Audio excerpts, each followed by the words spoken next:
Naranasan ni Manny Pacquiao ang kanyang unang pagkatalo sa isang malaking upset laban sa isang boksingero na may ika-5 ng Abril taong 11 na record.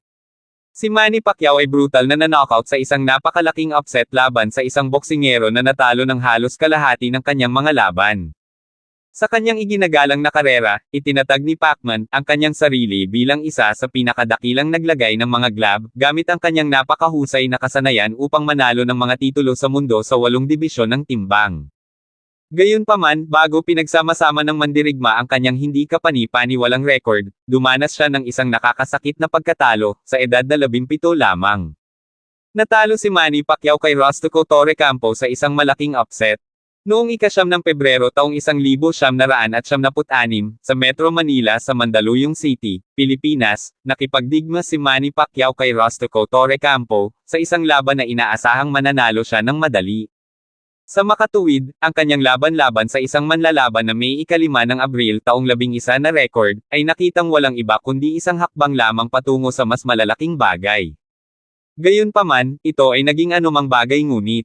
Matapos mawalan ng timbang, alam ni Pacquiao na mayroon siyang isang punto upang patunayan, at lumabas siya sa sulok na naglalayong gawin ito.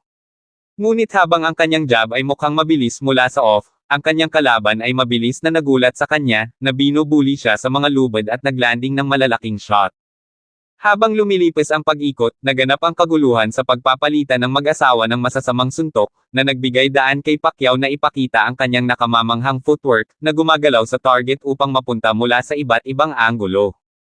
Sa ikalawang segment, sa kabila ng pagtanggap sa dulo ng maraming kaliwang kamay, nagpatuloy si Torre Campo sa pagmarcha pasulong, kumuha ng malalaking shot para sa kanyang problema.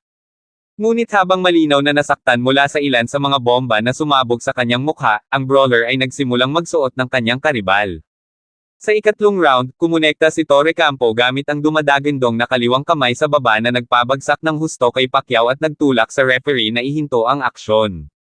Matapos ang kanyang unang pagkatalo, bumangon si Pacquiao, nanalo ng maraming super fight. Noong gabing iyon, ang Money, ay walang kulang sa kahindek-hindek, na nagtagumpay laban sa kanyang mahigpit na kaaway.